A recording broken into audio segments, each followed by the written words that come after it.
Hi, this is Remembering the Past, the show where we talk about people who died recently who had a profound effect on our history, our society, or our culture. Tonight we're going to start out with two sports figures who might charitably be called the best at what they did. Both of them were certainly recognized by many of their peers that way. The first is Dan Gurney, who died recently at the age of 86, and he might have been the best race car driver of our era. He was the first driver to win races in all four of the major motorsports categories: Grand Prix, IndyCar, NASCAR, and sports cars. Only two other drivers, Mario Andretti and Juan Pablo Montoya, have achieved that feat since he did. The only thing he didn't win was the Indianapolis 500, where he finished second twice. Besides that, he was a car designer and a bon vivant, and he may have instituted one of sport's most venerable celebrating traditions.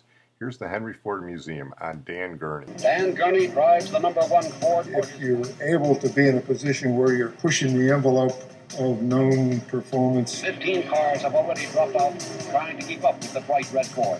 and you're able to get outside the box and be successful, that's a very gratifying thing when you can do it. There's the checkered flag. It's an all-American win. I kept trying to do that. Dan Gurney has done it all. Driver, owner, engineer, and manufacturer. Born and raised on Long Island, the son of a Metropolitan Opera star and grandson of an inventive ball bearing manufacturer, Gurney might never have expected to make a career in racing, let alone become one of the top drivers. But racing was in his blood. When his family moved west to Riverside, California in 1948, the young car guy found himself in hot rod heaven. His first race was in 1955, and within 4 years, Dan earned a coveted spot on the Ferrari team. It was a brilliant start to a driving career that spanned 312 events in 20 countries, with 98 trips to the podium, 51 of those to the top step.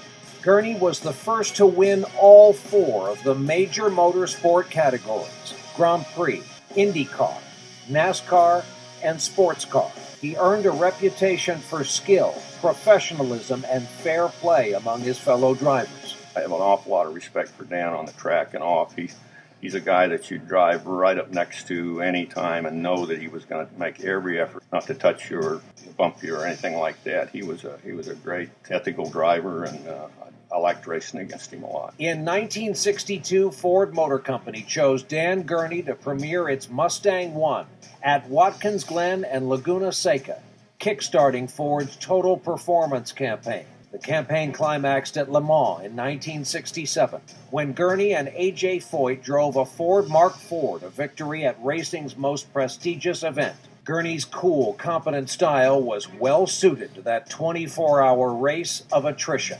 The brilliant thing was the way Dan Gurney managed A.J. Foyt, because A.J. didn't have the experience on road courses, but naturally their ego, a race driver's ego, will not let somebody else go faster than they went. So Gurney just went at a normal pace all during practice. He worked with AJ, he showed him the ins and outs, and never got in competition with AJ to see how fast they go, because Le Mans is an endurance contest. With victory secured, calm gave way to spontaneous joy as Gurney sprayed his celebratory champagne all over everyone within reach. And while we didn't know it then, that was the start of a tradition repeated in winners' circles and locker rooms ever since. It was, in its own way, an innovation, and innovation seems second nature to Dan Gurney. He brought Ford and Lotus together back in 1962, convinced that a big American engine mounted in the rear of a light European chassis could revolutionize Indianapolis. Jim Clark proved him right in 1965. Certain that the United States could build a car equal to anything coming out of Italy, Germany, or Great Britain, Gurney formed All-American Racers in 1964 and did just that, patriotically calling his cars Eagles. And his win in Belgium in 1967 made him the only American driver to win a Grand Prix race in a car of his own construction. His respect for the sport included the first-hand knowledge that it's a dangerous way to make a living. Having lost too many friends, Gurney took a bold step for safety in 1968 when he introduced the full face helmet to IndyCar and Formula One. He retired from driving in 1970 to focus on engineering. His signature achievement, the Gurney flap, came in 1971. The small strip fixed to the rear airfoil produced incredible gains in traction and speed. With Dan Gurney, I had started way back in 71 with it. We made speed beyond belief. In 1972, we raised the speed at Indianapolis by approximately 18 miles an hour, 17 point something. That's the biggest gain they've ever had in the history of the Indianapolis Motor Speedway.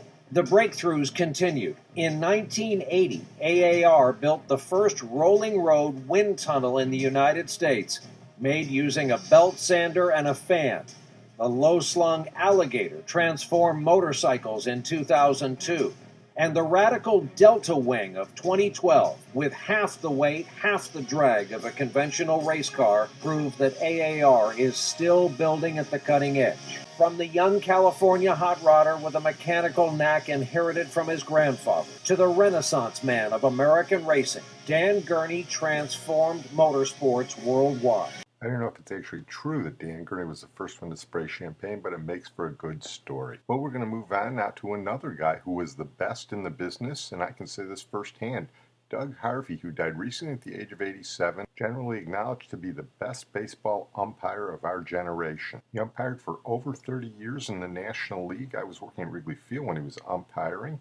And in 2010, he became only the 9th umpire to make it to the Hall of Fame, as subsequently there are now 10. He was confident with a commanding presence on the field. He knew the rules backwards better than anybody, and he had this white hair that made him respected by virtually everybody in baseball. He consistently earned the highest ratings from players.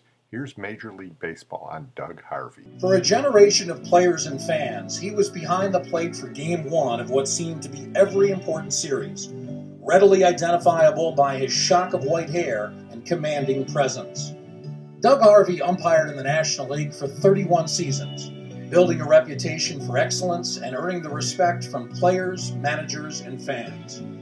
Born March 13, 1930 in Southgate, California, Harvey began officiating with his father and quickly ascended the pro ranks, despite never attending umpiring school. He made his big league debut in 1962, and by 1963 was working the All-Star Game, one of 6 midsummer classics he would call. Throughout the 1970s and 80s, he was regarded as one of the best umpires in baseball, which was reflected in his postseason assignments. Harvey worked the National League Championship Series a record 9 times, and he called 5 World Series, often drawing the prestigious first-game assignment behind home plate. He earned the nickname God through his never-wavering confidence and clarity, yet his even-handed approach to the game was always on display. He averaged fewer than 2 ejections per season.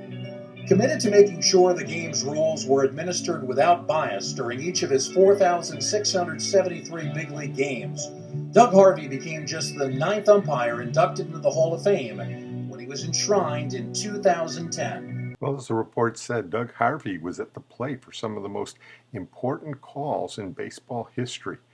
He was at the plate in Game 5 of the 1968 World Series and called Lou Brock out in the critical play of that World Series that turned it around. When the Cardinals looked like sure winners and the Tigers wound up winning the last 3 games, in Game 5, Lou Brock didn't slide in with a run that probably would have put the Cardinals in a position to win that game and the World Series in 5. We talked about it when we did the Jim Northrup podcast.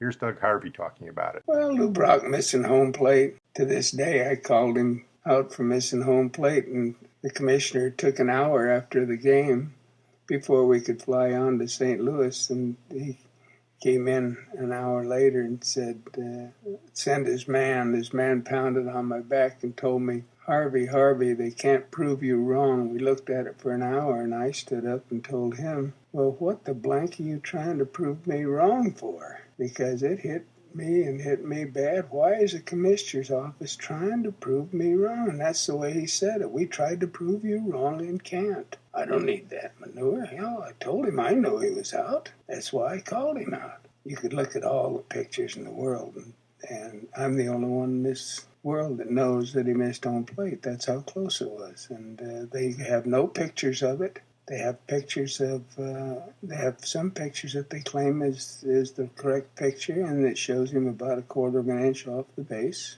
It was about that. Doug Harvey was also at home plate for the famous Kirk Gibson home run against Dennis Eckersley in the first game of the 1988 World Series. I will say this, I've had more people ask me about that, and of course they say, it must have thrilled you, and it must have been exciting.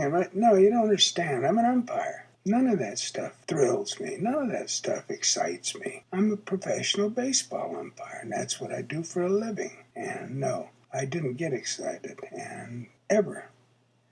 Like I say, you can have no fear. Go at it. It's your job. Go do the job. 110% is not enough. You've got to give this game your all if you're going to umpire and umpire correctly. Let me just put in a couple of personal words about Doug Harvey. As I said, when I was working at Wrigley Field in the early 70s, he was the top umpire in the National League. He was very good friends with my boss, Frank Camparelli. Frank took care of the umpire's room, and Doug was always talking with Frank. And Frank introduced me to Doug Harvey a number of times. In listening to that interview, one of the things that stands out is how soft Doug Harvey's voice is. When I knew him, he had a strong, resonant voice, but he also chewed tobacco all the time, and that led to him getting oral cancer, and that took away a lot of his voice after he retired. You'll notice in his Hall of Fame speech, he's extremely hesitant the way he speaks. The other thing I want to say about Doug Harvey is he was one of the nicest people I ever met in Major League Baseball. He made a point to know everybody's name. He treated even low-level employees at the ballpark with a lot of respect. Frank made a special point of taking care of Doug Harvey's locker the way he wanted it, and Doug Harvey took care of Frank also. And every time I met him, he was always polite to me, even though I was a low-level college kid, and he was the top umpire in the major leagues. Doug Harvey was an extremely classy guy, along with being the greatest umpire of the last 60 years. Well, I'm going to close on that note. I want to thank my producer and IT genius, Sid Tepps. So I'm going to close tonight with Edwin Hawkins, who died recently at the age of 74. He was a singer from Northern California who, with his group, the Edwin Hawkins Singers, recorded one of the great gospel crossover hits. He was looking to raise money for his church in Northern California, and he took an 18th century gospel tune and reworked it. And he had his choir sing it with him on an old 2-track machine. A Bay Area disc jockey started playing it on the radio, and the next thing you know, he had the number 4 hit in the country in 1969, and a Grammy for the best soul gospel performance in 1970. The song has become a standard across the world, and one of the ironies is, in the famous George Harrison plagiarism case for My Sweet Lord, where he had to pay almost $2 million because he unconsciously plagiarized He's So Fine by the Chiffons, he stated that the song that actually gave him the inspiration for My Sweet Lord was not He's So Fine, but this song, Oh Happy Day.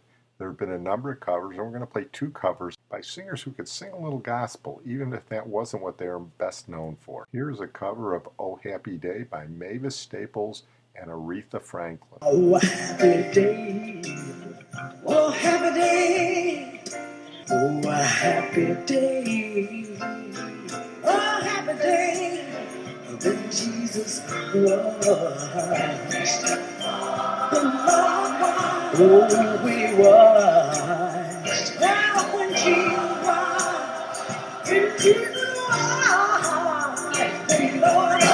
He was my sins away. Hey, you know who else could sing a little gospel and use this song in his act occasionally? The King. Here's Elvis. Oh, had a day. Oh, had a day. When Jesus washed. Oh, when he washed. He washed my sins away. Oh, every day. But as a final tribute to Edwin Hawkins, we're going to close with the original, the Grammy winner, the one that started it all. Here's Oh Happy Day by the Edwin Hawkins Singers featuring Dorothy Combs Morrison doing the lead vocal. Oh, happy day. Oh, happy day. Oh, happy day. Oh, happy day. When Jesus was.